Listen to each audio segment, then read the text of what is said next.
Hello YouTube, this is Mahadeva, the Thunder Wizard.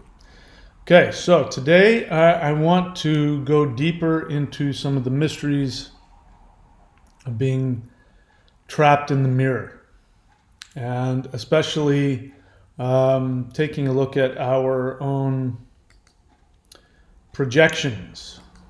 So what is unconscious projection?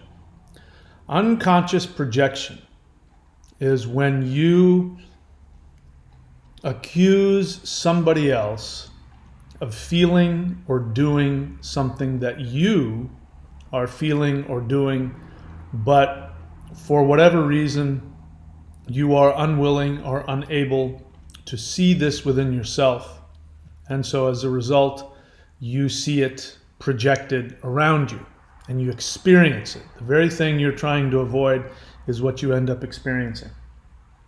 So this is unconscious projection. What does this have to do with I'm looking for the thunder wheel. What does this have to do with the thunder wheel, you're asking? Very good question. Is that the thunder wheel? Yeah. What does this have to do with that? So if you've spent any time reading the books or watching any of the videos on thunder shamanism, if you've worked with any of the directions, you know that there are two what's called demon doors.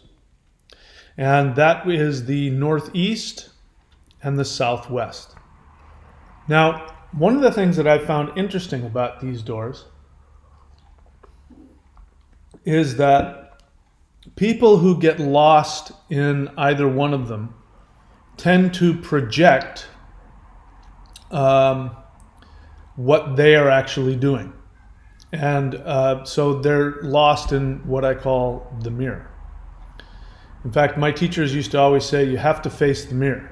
You have to be willing to look at yourself, see yourself exactly the way that you are, and both positive and negative. See both the positive and negative within yourself.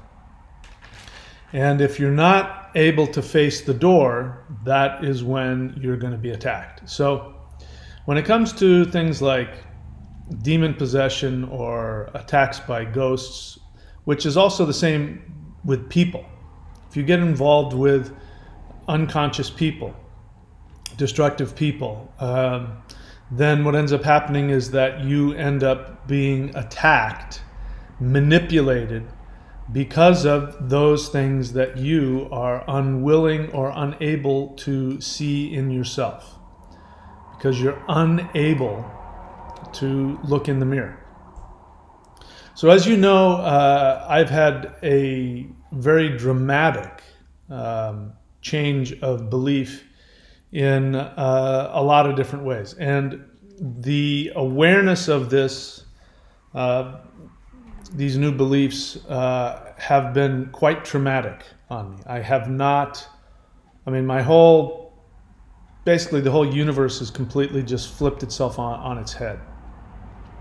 And the only reason that I came to that conclusion was because of my commitment to my critical thinking. I am interested in knowing the truth more than I am continuing to believe in anything that gives me comfort or allays my fears. I want to know the truth more than I want anything else. And so that is why I try so hard to be a critical thinker. And a good critical thinker, when they catch themselves in mistakes, a good critical thinker will own it. And so I've been doing that. So what does this have to do again with the thunder wheel? All right, so in the northeast you have Asgard. You have the highest heavens. You have, in Asgard, you have the celestial deities. The celestial deities are stars. And so they function like stars. They are bright. They are brilliant. They are worthy of awe. Planets revolve around them. If it wasn't for our star, the sun, there would be no life. We literally gain all of our life from the radiation of the sun. And the intensity and the brightness of it is so intense, we actually have to have an atmosphere to protect us from its strength and its power. And as I've said before, people who end up being very, what's the word I want to look for? Right of the spectrum, the conservative viewpoint, whether it's politically, religiously, people who are neo-heathens, they tend to be all about the Aesir. So their entire focus is worshiping the Aesir, worshiping the celestial gods. They tend to be, generally speaking, they tend to be closed-minded. They tend to have dualistic thinking.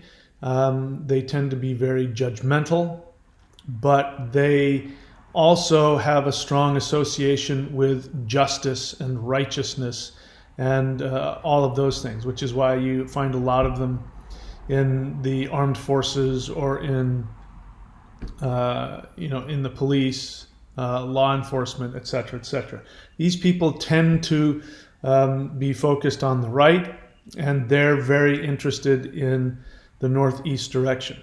But remember, this is a potential demon door.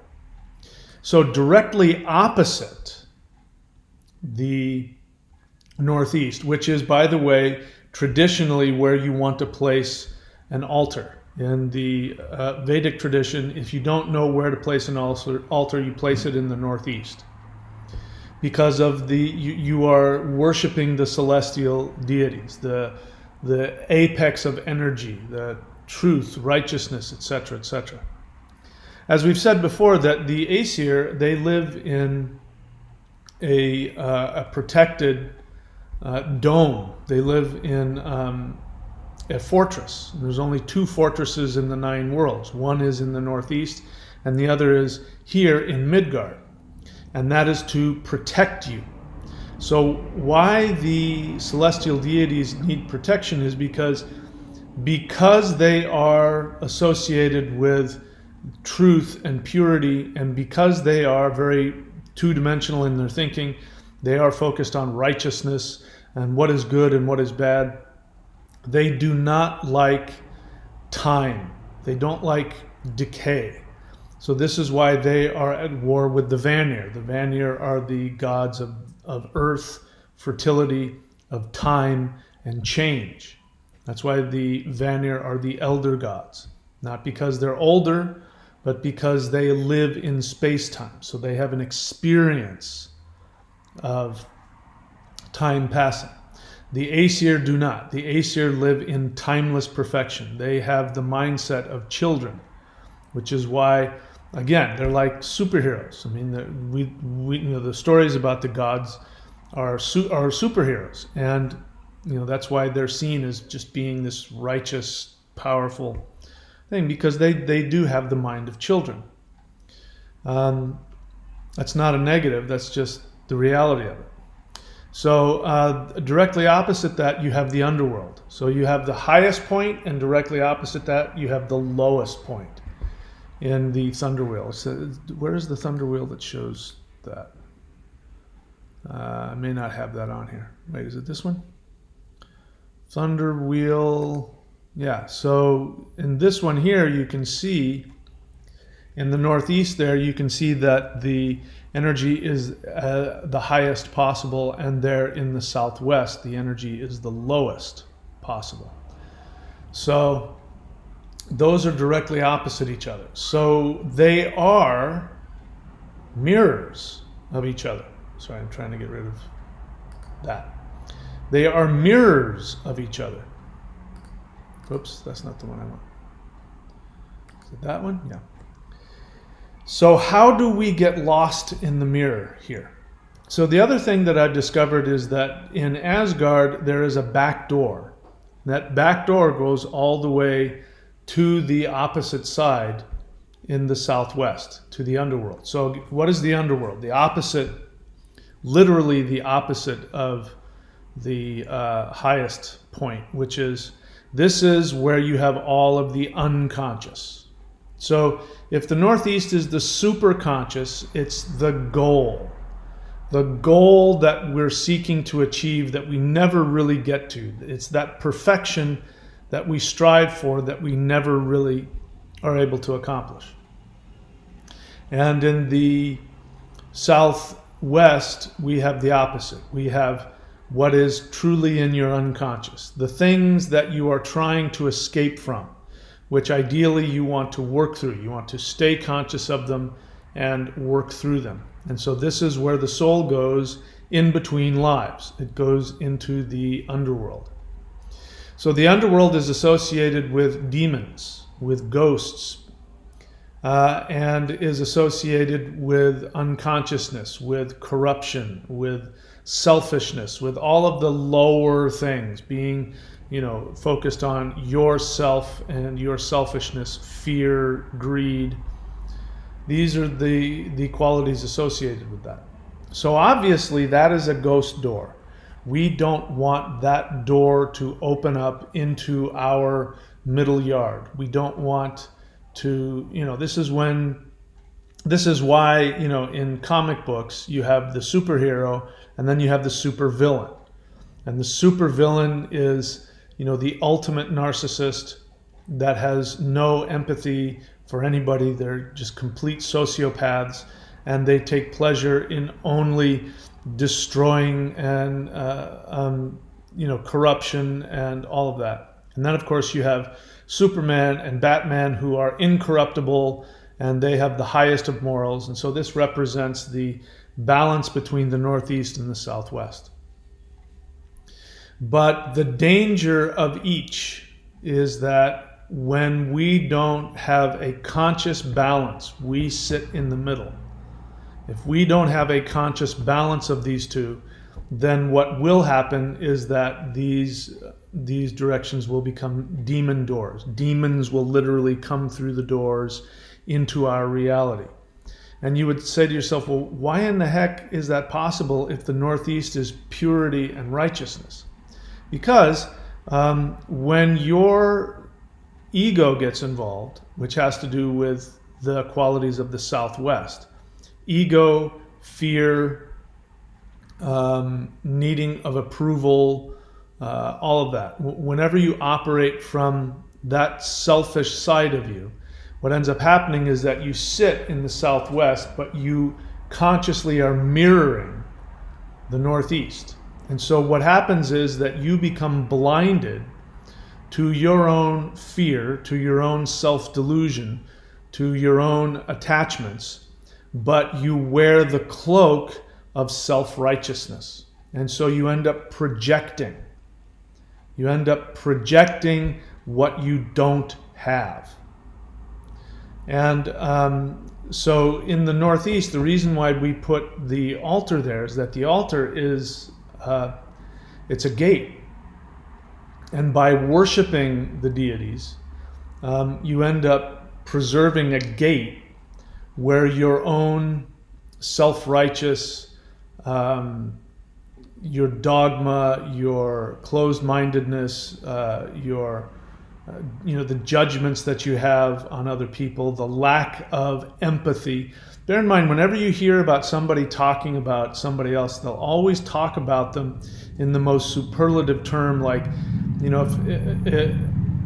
that person is evil.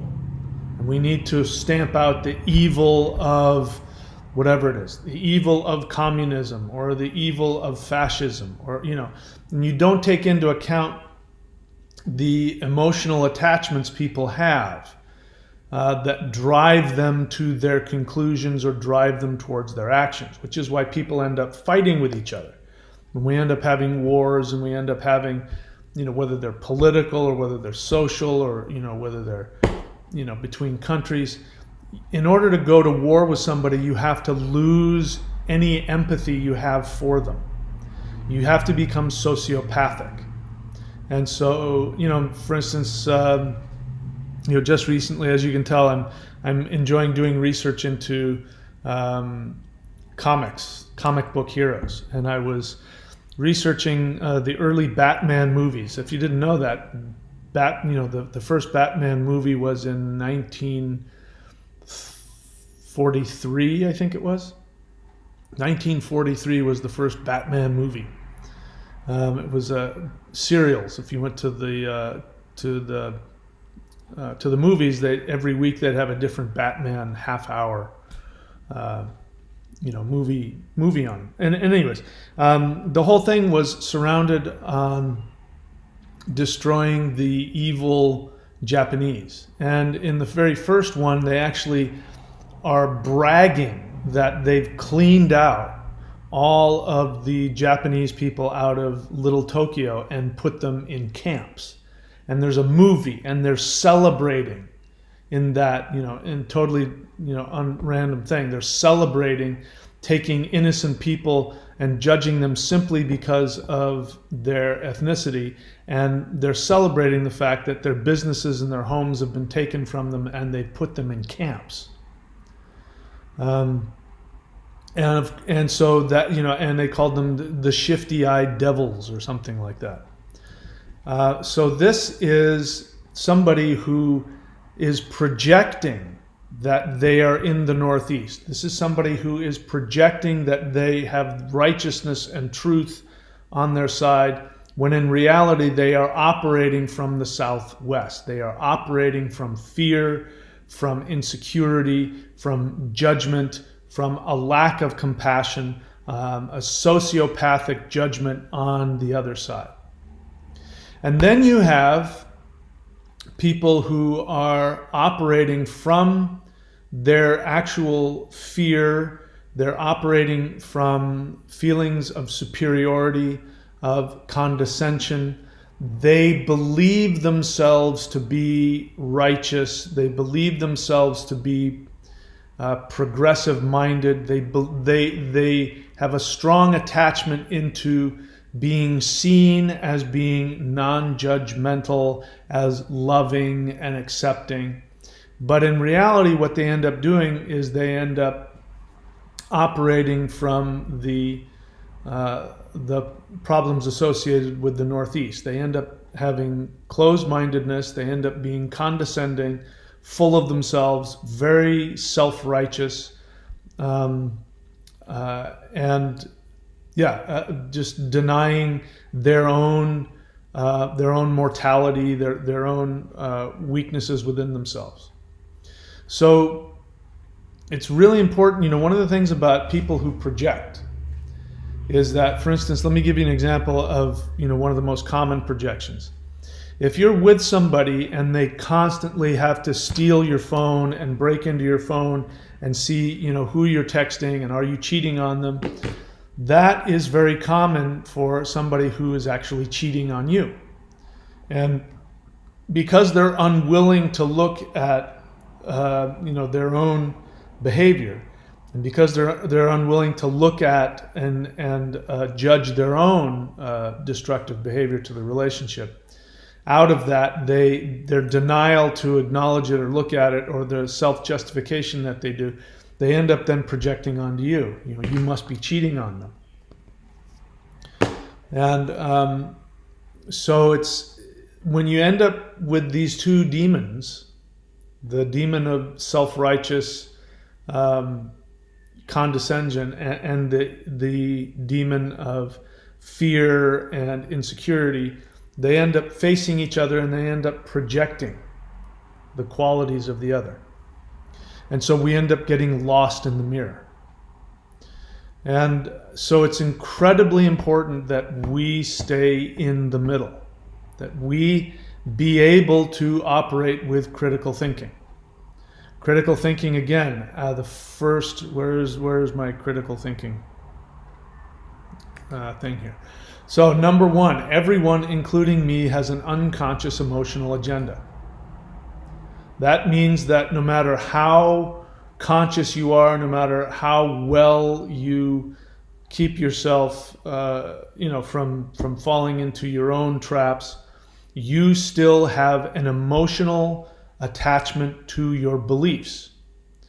And the problem is that when our emotional attachment to our beliefs becomes so important that we become unwilling to see any cracks, and we end up, going from one side or the other. So this is the thing about, when there's no middle ground when it comes to these 2 points, the northeast and the southwest.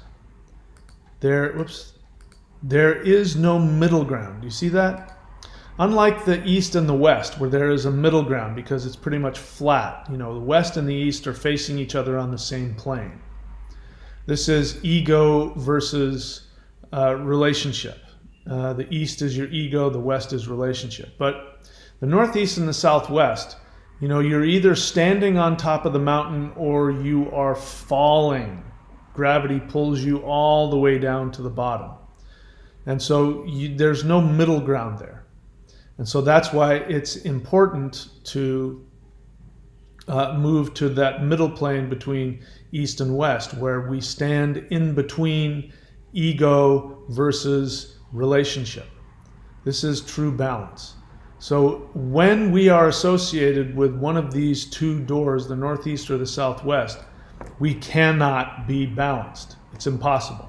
You will automatically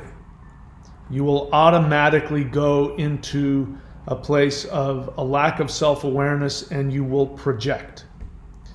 The only way around that is to have the humility. When you are on top of the mountain, you have to look down on the people below you with compassion.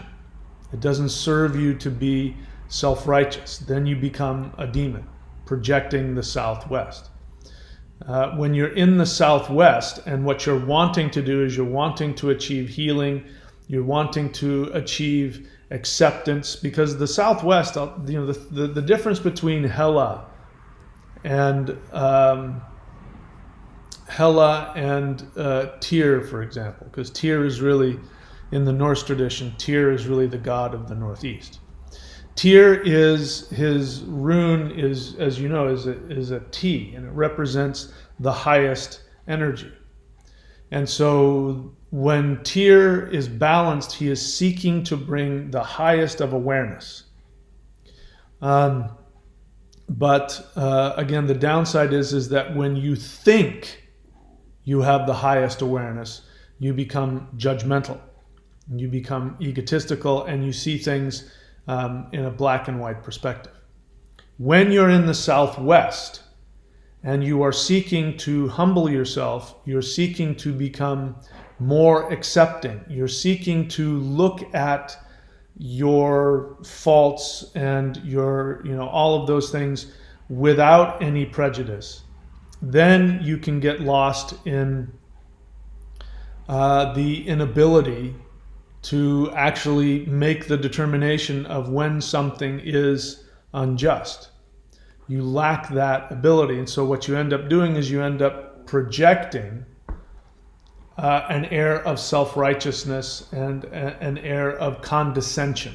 So I guess the two is that one is self-righteousness and one is condescension. So that's a better way. As I'm talking about it, that's a better way of describing it. Self-righteousness has no compassion. What was I say? Self-righteousness but condescension has false acceptance. You stand up there and you actually are acting like somebody who is a know-it-all, but you feign having a compassion, which actually is false, and it's condescension. You end up condescending to everybody. You don't listen to the other side. So this is where we're at with all of this stuff that's happening right now. I mean, I'm going to make a prediction based on looking at some astrology. I believe that in the next few months, there's going to be some revelations about people in power, about the ruling class, the elite, and a lot of the stuff that people just gobble up as being objective reality. So again, going back to our emotional attachments, no matter what side you're on, if you operate from a victim mentality, then you are going to have an emotional attachment to that because you think your victim mentality is protecting you. If you are coming from the opposite, you're coming from a place of condescension, then you have an attachment to your own ideal of your own, magnanimous, what you think is compassion. You think that you're full of compassion and magnanimity and acceptance, when in reality you're projecting the narcissistic person who is just a pain in the ass know-it-all. And the person who is projecting themselves as a pain in the ass know-it-all, who yells and screams and fire and brimstone, they're actually full of fear and they're full of insecurity. And so they're overcompensating by being too explosively, two-dimensional. So does that make sense? We have to find the balance between the two. And we must be willing, if we want to survive this transformation that we are experiencing, if we want to survive it, we must be willing to analyze where we are wrong. We must be willing to let go of any belief that separates us from objective truth. We must be willing to accept realities that might be unacceptable for us. So let me just give you some extreme examples. So if somebody is wrapped up in a victim mentality, they cannot comprehend the possibility that people can be trusted. It goes against their emotional attachment to their feeling of self-protection, which is, if I don't trust anybody, I'll be safe. Never trust anybody. Everybody's out to lie to you. In fact, the more power that they have, the more standing, the more money, the more social status, the more official power they have, the more you should not trust them.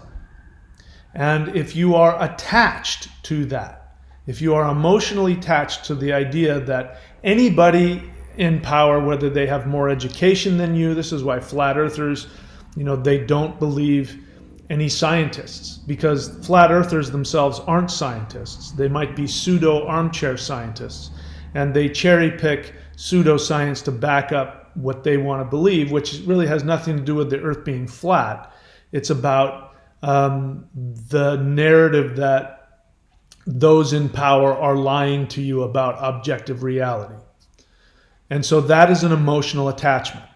And they're unwilling, if you actually take them to space, put them in a spaceship and drop them off on the moon and have them from the moon look at the earth and pick up a rock, they still won't buy it, because it will, they'll say, well, I must be in some kind of a virtual reality program, or I must be in some kind of Hollywood movie set, or this must be Disneyland. This can't be real. Because if they accept the reality that the earth is round, then they have to accept the reality that there are people out there that have more knowledge than them, and they will have to trust somebody else that they perceive in authority over them. And they can't tolerate that, because they're attached to the idea that as long as I don't trust anybody, I'm safe. And the other side, somebody who is absolutely trusting, just trusts people in authority, in fact seeks out, wanting to seek out any authority so that they can just relax. They have, without any critical thinking, they have boundless hope for the human race. They believe that humans can accomplish anything and that humans are basically good, and they become naive. Because for them, if they were to doubt those in authority, then their whole attachment to being part of a community, being loved and accepted, that would then fall apart. And the thought of living in an unordered world where there isn't authorities out there, mommy and daddy making sure that you're safe and taken care of, that's too frightening for them. So if you tell them, no, so-and-so, the person in authority has been lying to you this whole time, that will be too traumatic for them. They won't let go of that. And so both sides become completely blinded. And it has to do with their emotional attachments. So that's why we must always be willing to look at our attachments. And, as you know, I've made a huge 180-degree shift about some things having to do with, what's going on right now in the world. And the reason I did was because it became undeniable to me that there was a level of corruption at the highest levels. And it was not something I wanted to accept. And in fact, I worked very, very hard to debunk that unavoidable, realization. And the harder that I went to debunk it, the more I became convinced that I had been wrong about that.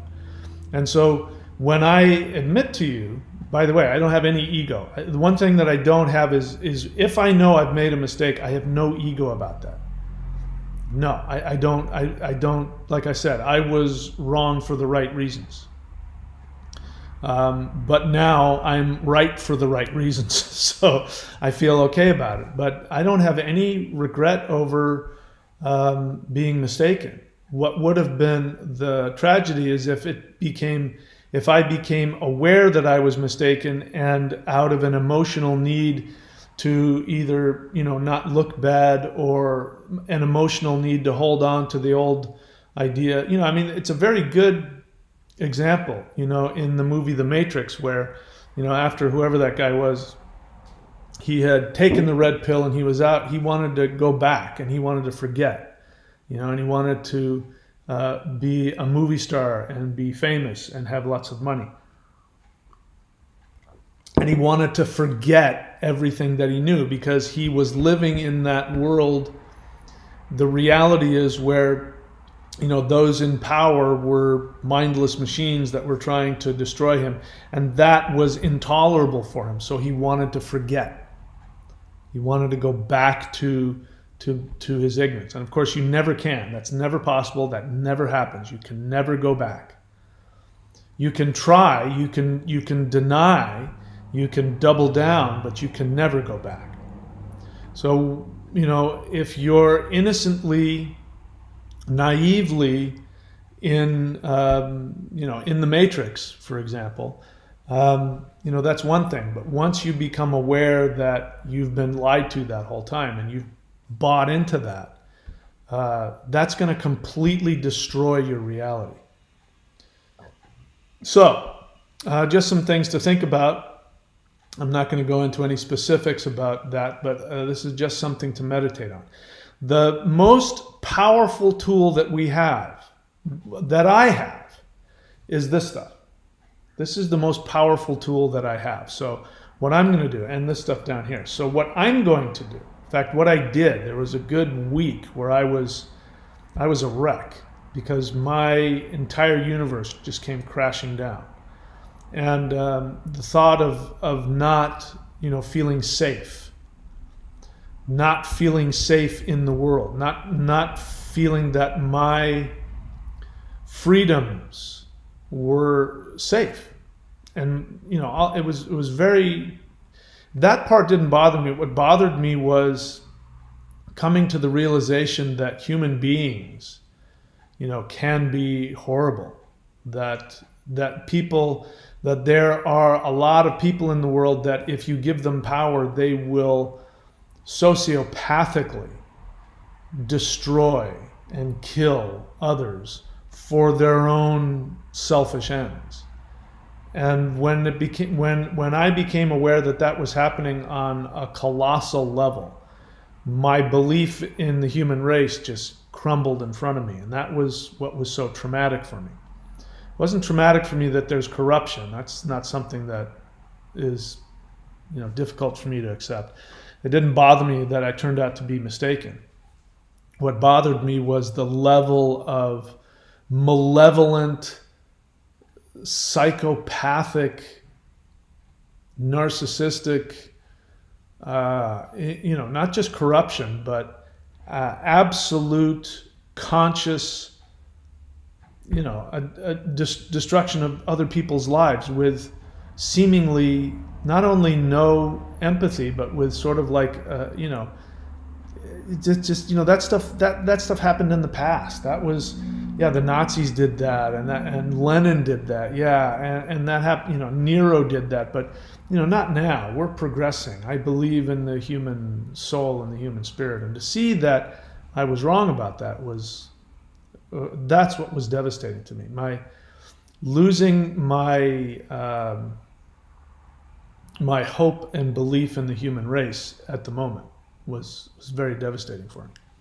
But the thing is, we need to be empowered within ourselves, and so have our own self-empowerment and our own ability to find our connection from our direct connection to the universe, which is what all this stuff is about. So for me, I'm going to be doing more of this stuff along with you, so that I don't end up, having to respond out of one of those two projections. Okay?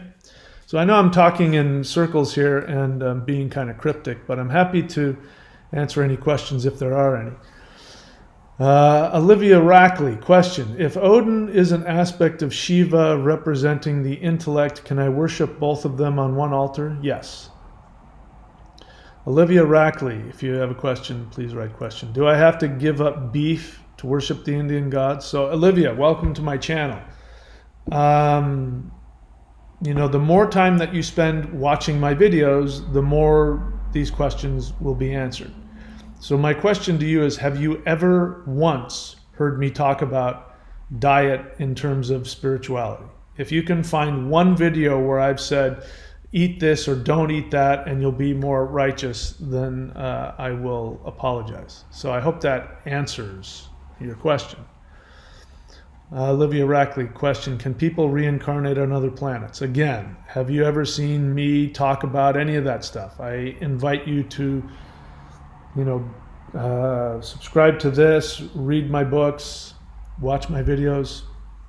The more my videos that you watch, the more of my information that you consume, the more questions you'll be able to ask me that will make me want to answer you. So it makes me, listening to that, you sound new to the channel. It sounds like you haven't done a lot of research on what I teach yet, which is fine. What else? Agent of the Universe. Question. When are you going to come out with the butterfly? Well, I'm not going to do it simply because you're telling me to do it. So, have you mastered everything else that I've given you? Have you done 90 days on absolutely everything else? Have you done all of this? Last time I heard you unsubscribed from that because you didn't need to do it. So don't you find that a little hypocritical, that on the one hand you're willing to just walk away from your commitment to supporting that, and then you're going to demand that I give you what you want when you want it? That's not how things work, Agent of the Universe. So I'm not going to answer your question because you're not my boss. I don't have to do things on your timetable. It'll be there when it's there. The Horn Man. If you have a question, please look around you. You see people writing the word question. If there's a lot of people on here, I'll miss your question, and I don't want to do that. I don't want to listen just to read people's comments, because I don't care about that. I want your questions or your honest feelings. So you do have a question. You say, is it true that those abused can continue to seek their subjugation? It would be really great if you used good grammar and context. Who are they? Is it true that those abused can continue to seek their who are we talking about? I don't know what that means. Is this caused by self-hatred, assuming that the roots of all pathology is rooted in trauma and autophobia? So Horned Moon, a question is when you honestly don't know the answer to something. It's not when you pretend to ask a question when what you're really trying to do is tell us your opinion. I've got nothing against your opinion, but that's not a question. You're just simply telling us what you think in the form of a question. Agent of the Universe question, why won't Tyr take back his kingship from Odin? Why do you want him to? You obviously want him to. I don't know why you want that. Could he take back his power if he so chose? I mean, those... Hang on.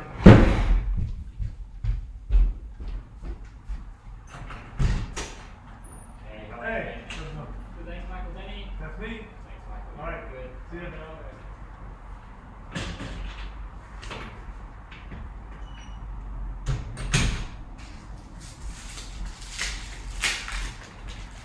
Okay, sorry about that. That was a delivery. Let's see if it's... What is it? What is this? Oh, I think this is... Yeah, resveratrol. Japanese knotweed. I was going to tell you guys that one of the things that is actually helpful in fighting COVID is a lot of resveratrol, specifically Japanese knotweed. I've been taking a lot of that. It helps the body process zinc. That's something I just learned. All right, back to Agent of the Universe's question. So again, the real thing that I see here again is your need to control. Why is it that the truth is that Tyr wasn't defeated. It wasn't that Tyr was defeated and his power was stolen from him. That's nothing like that happened. Tyr is the highest awareness, and he is fighting the wolf. What's his name? The wolf that wants to swallow the universe, which represents your lower base, like the base instinct that for you to ask that question, because you're clearly projecting onto Tyr. You are God Emperor and you've been dethroned and you want your throne back, and why can't I get my control? Remember, every time that you want to control, it's coming from your insecurity. And you're much better off as Agent of the Universe, who operates from Gebo, where there's an equal exchange of energy. Your true power, if you want unlimited power, you must surrender to everything. So isn't your question, or why isn't, instead of a question, why isn't it how awesome that Tyr has subjugated himself to the universe, and Odin is now able to take his highest awareness and become king? Why you see it as the way you see it is obviously your projection. What else? Horned Moon, again, I'm not interested in your comments. I want your questions. Olivia Rackley, question. What will happen to the Ascended Masters after the human species goes extinct? How the heck am I supposed to know? I mean, how can I possibly know what... I don't even know what the Ascended Masters are like. I just know that they're human beings that have gone beyond human limitations, and they're helping us to become like them. They stand at the door of what we perceive to be infinity. We think if they go through that door, they're just going to disappear into nothingness, but that's just because we can't comprehend it. I have no idea. Sorry, I don't have the answer to that question. Agent of the Universe, honest feeling. I feel sad at the present state of humanity, and I feel angry, and sometimes I want humanity to go extinct. That's a projection. That's your self-hatred. So when you get angry, what you want, like when little kids say, I'm going to hold my breath until I turn blue, that's, them want, when people become depressed, they're suicidal. So instead of taking your anger, because you don't have the ability to take your anger out on the world because people aren't living up to your expectations and your standards, you're going to take that anger and you're going to focus it on yourself. You want to destroy yourself. So when you say you want to destroy, you're not saying this, but wanting humanity to go extinct, you say, I believe that's what humanity deserves in my opinion. That's your own opinion of yourself. It means that you are such a perfectionist that when you're not perfect, you unconsciously want to destroy yourself. that feeling is intolerable, so you project it onto other people. But I appreciate you're sharing your honest feeling. I can't judge you for that feeling. You know, I've had those feelings as well. So it's good that you're aware of it. Horned Moon. Again, Horned Moon, my feeling about you is that you're new to the channel and you haven't done any of this stuff. You haven't read any of the books. You haven't done any of the exercises. That's my sense. I could be wrong. You say, question, why do people who are abused seek further abuse from their abuser? Short answer is because that's how they've been trained to receive love. In their mind, love is abuse. And so they seek out what they know, which is why such people need to go to therapy. This is what therapists are for. Psychologists are there to help these people redefine all kinds of things. Olivia Rackley, honest feeling, age of the... Okay, so that's not, Olivia, that's not how this works. Let's see. An honest feeling is something you share with me. This isn't your, I don't want the back and forth. It distracts me. I don't see any more questions here. So that's it. I just kind of wanted to check in with you guys. And I really wanted to focus on the heart center because, again, there's two places in the thunder wheel that have... Where am I? Two places in the thunder wheel that have fortresses. One is in the northeast and the other is in the center. We are in the center. The center of the thunder wheel is also the heart. And the heart does have a fortress around it.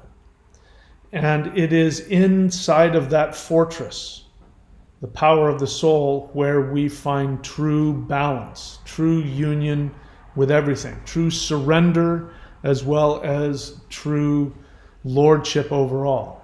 You know, I'm not a Christian at all, but the first gospel that was ever written was the Gospel of Thomas.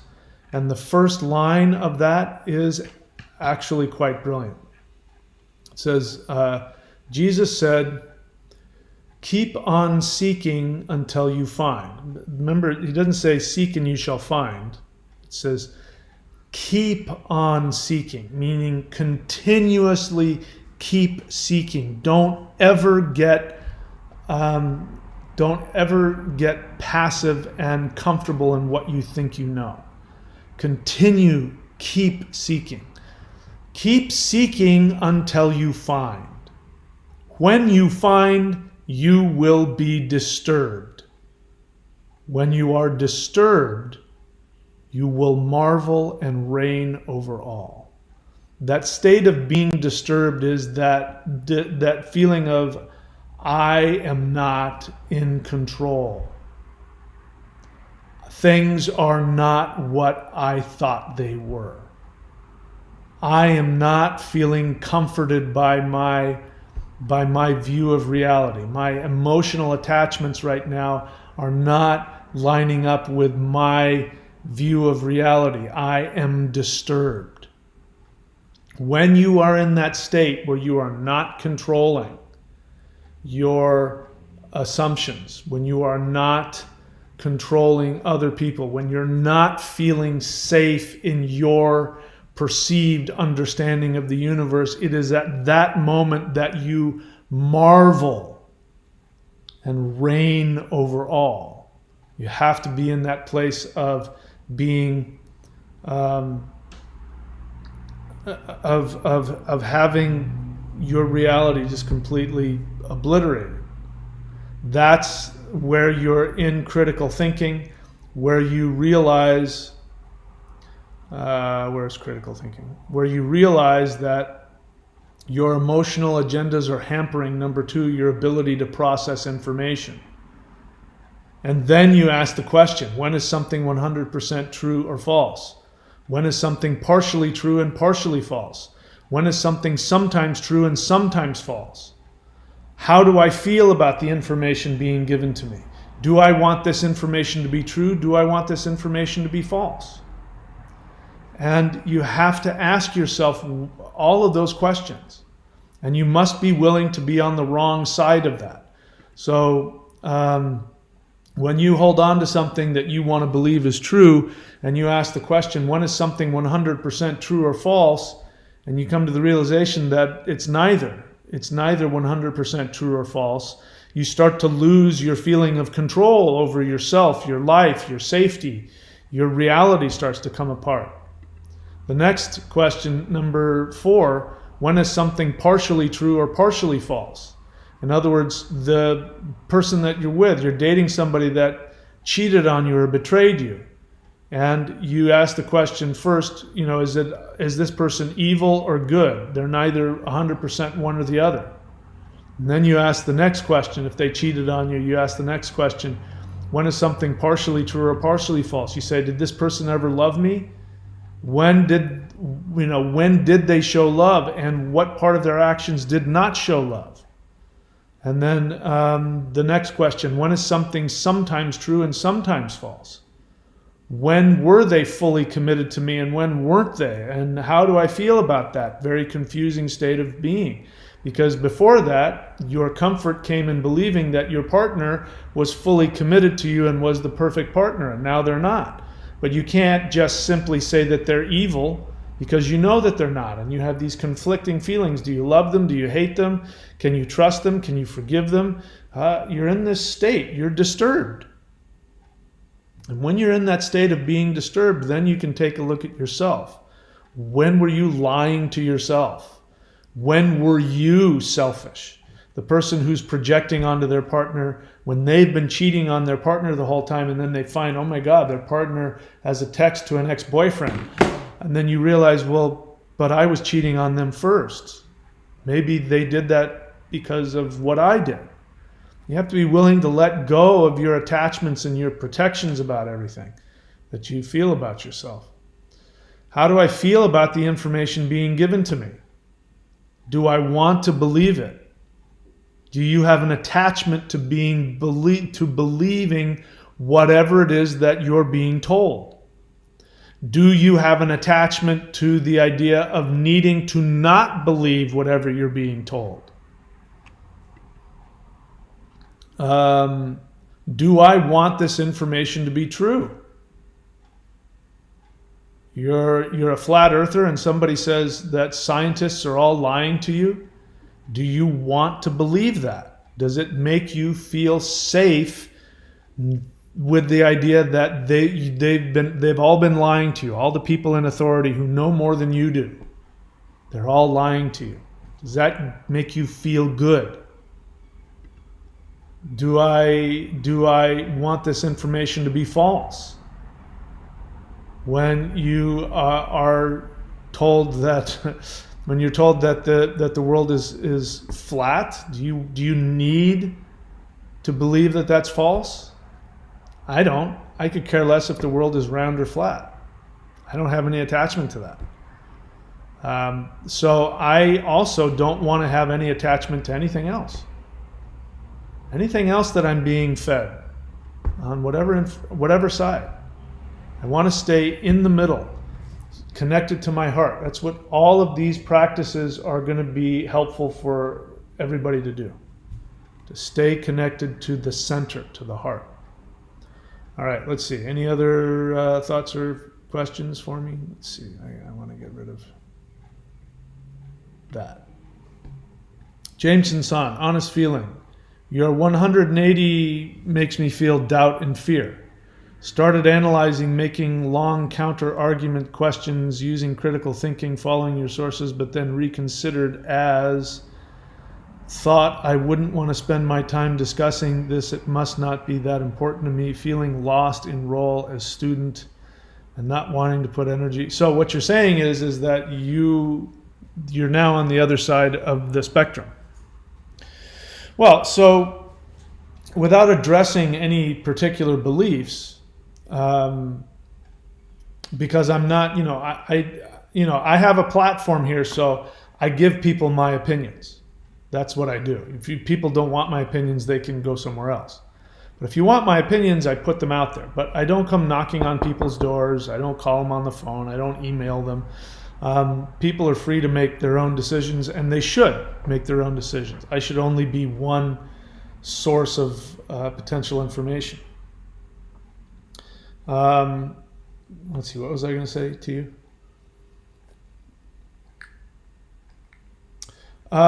Here's what I learned, what I shared earlier, which maybe you can apply to yourself.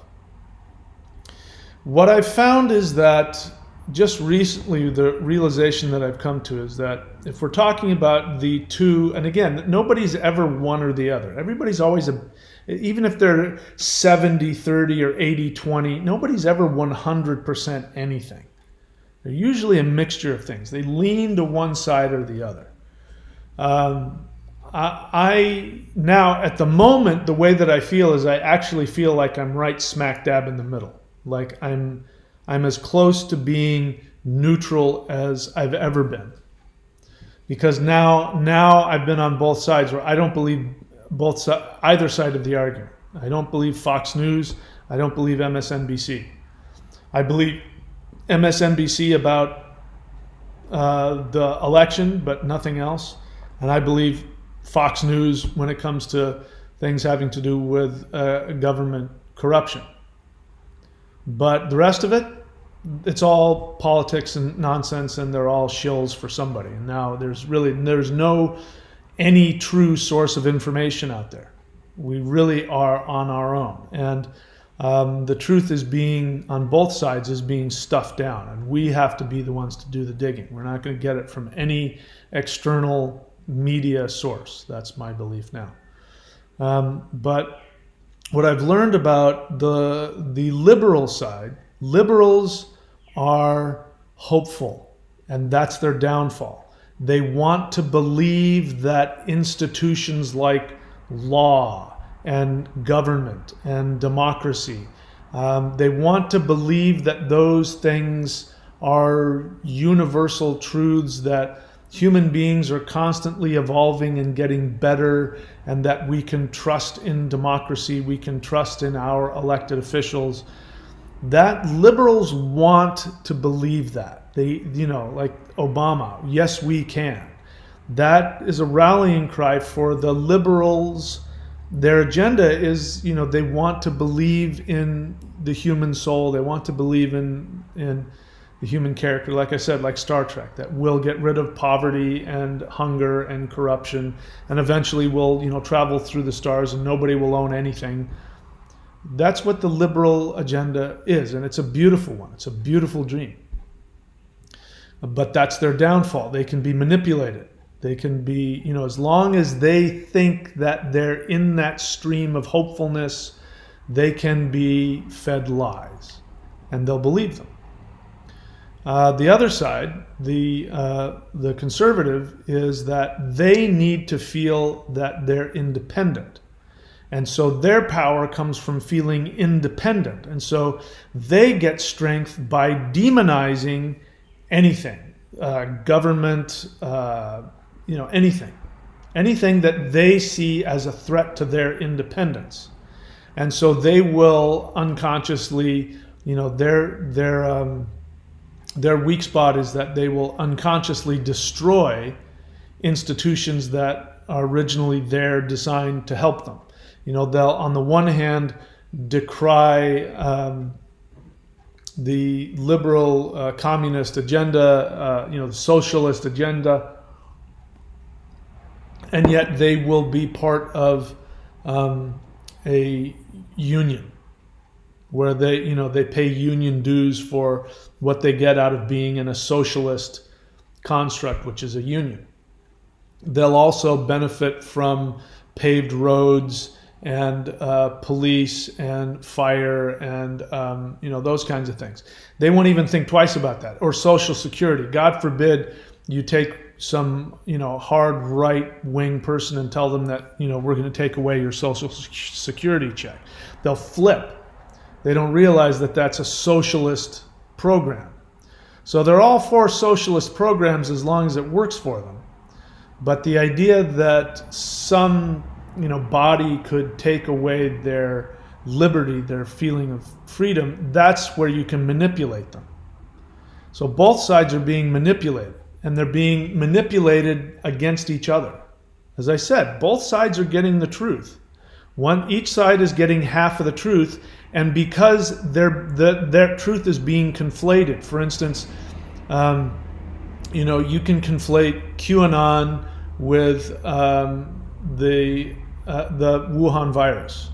You could conflate those two. So if there is a truth that the Wuhan virus was actually human created in a lab and then spread out to do something nefarious, if there's some truth to that, the other side won't see it, because the people who have that truth will also be talking about QAnon and the earth is flat. And so we can gaslight ourselves by saying, oh, they don't know what they're talking about. They're a bunch of tinfoil hat idiots. And the other side is true as well, whereas in terms of the election, the liberals have the truth that Donald Trump did not win the election. That absolutely did not happen. But they have the other conflated part of that, the powers that be, the World Health Organization, the CDC, all those independent, whatever it is, what is that? Just these global institutions that are supposed to be non-profit and non-political. The liberals can be lulled into a false sense of security that those institutions are untouchable, and there's nobody that's untrustworthy in that, and so they can be manipulated that way. And so they can be gaslit, because anybody who can see the corruption in those institutions and their tentacles that go into big government, anybody who can see that, if you happen to be on the other side, they're going to gaslight the election and say, see, Trump won. So no matter which side you're on, you can be gaslit, and it's really important to stay in the middle. So Jameson, whatever it is that you find that I'm on the opposite side of, you and I haven't discussed it. And I don't need to if you don't want to, and I'm happy to discuss it if you do want to. And again, I don't need to change your mind about anything. But the thing that's, the lesson for you is that you have to find your own truth. You have to find your own truth, and you have to swim through the codependent desire to be accepted by somebody in authority. I mean, I've finally come around. My teacher has had different views than I on a lot of things, and he doesn't. I've told him I don't share those same views as you. I do now, but it has nothing to do with him. It has to do with my own views. But I understand that. I was on the other side of it, and it was uncomfortable for me that I was on the exact opposite end of the spectrum of my teacher on some very important subjects. All right, so let's see. Vincent.thunderwizard.com says hello. You can go to his website, vincent.thunderwizard.com, if you want to get a Vedic reading from him, and he is one of my certified astrologers. Jameson-san question. Coming to end of 90-day challenge. I feel resistance and want to take a break between phases. Does phase 2 start at 91? So you're asking, can you take a break? Yeah. It's, I just put this thing out there, and I give you guys the suggestion. You can do with it whatever you want. But yeah, if you want to take a break, it's okay with me. Impetus correspondent question. Will the phase 4 lightning qigong include another butterfly practice? Yes. Jameson-san, honest feeling. You say things regarding malevolent, psychopathic corruption destroying lives at scale. I feel secure, safe, and trusting. Regret dissolves as it turns. We do not disagree all that much. Okay, all right. Agent of the Universe. Wait, he came out with a butterfly practice already? This is what happens. This is what you get for unsubscribing, because you think, look, Agent of the Universe. All of this, the things that you do really are, your main thing is about control. You really want to feel in control of everything. So, not staying subscribed to this and choosing to unsubscribe and then come back when you want to. That's, again, your way of controlling. You feel safe when you think you have some measure of control, when you feel like you have the ability to not do that and come back and do it whenever you want. And of course you can. When it comes to the 90-day challenge, I mean, I don't, it's a subscription. You can subscribe, unsubscribe, resubscribe. I have no control or power over any of that. When it comes to being my apprentice, like somebody like Jameson who works with me on a regular basis, you are committed to working with me, whatever your subscription is, once a month. You can't unilaterally just disappear and then come back when you want. If that happens, I will say, sorry, we're done. I don't want to be I don't want you to be my apprentice anymore. Unless you come to me and you say, I'm really having feelings about wanting to leave, and then we talk about it. And in some cases, if I think that it's really merited, I'll say, okay, yeah, you can come back when you feel like it. But what most people do is that they unilaterally make the decision. They just won't show up, and they'll make the decision without talking to me, and then they think they have the right to come back, and then they're shocked when I say, I don't want you as my apprentice anymore. Because, this is a two-way street. You don't get to just decide about our relationship. We have to decide that together. But talking to me about it, that's at least we're discussing it. So, agent of the universe, you haven't had to do that. You just do whatever the hell you want, whenever the hell you want to do it. And it's about your need to feel in control. And I'm not judging you for that, because you're not my apprentice. So, you can do whatever the hell you want. But I'm just pointing out to you. Now you're realizing, what? He already made one and I didn't see it? Well, that's what happens when you just unilaterally just walk away from something because you don't want to pay a measly $55 a month. It's your need to feel in control. And that doesn't serve you. You especially. You need to learn how to surrender to the universe, surrender to things around you, not try and control everything. Doesn't serve you. Impetus correspondent. You guys are talking to each other. All right, that's it. I don't see any other questions or comments, so we'll leave it at that. If you want to hear what I really have to say about what's going on with all this stuff, you can go to Odyssey.com, ODYSEE.com, and look for thunderwizard.com.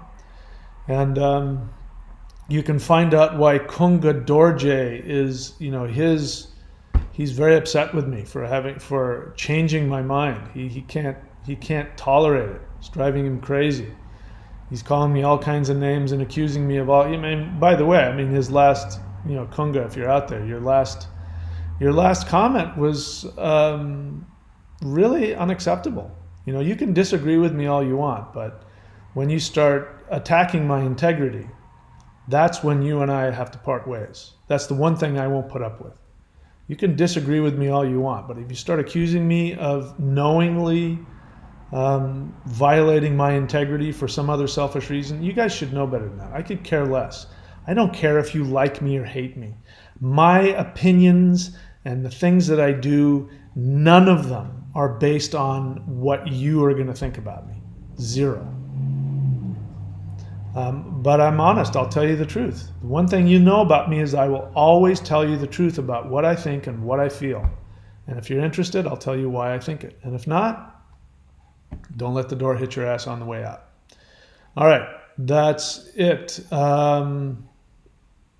That's it for me. So, all right, guys, I will see you when I see you. Take care of yourselves. Be safe. And, your freedoms are at risk. It's very important that you understand that. If we do not defend our freedoms, they will be taken from us. And we are in one of those situations. If you want to know more about it, go to odyssey.com and look for my channel. All right, that's it. I'll see you next time. Take care of yourselves. Let's see, where do I want to go? Let's go. Let's end with this.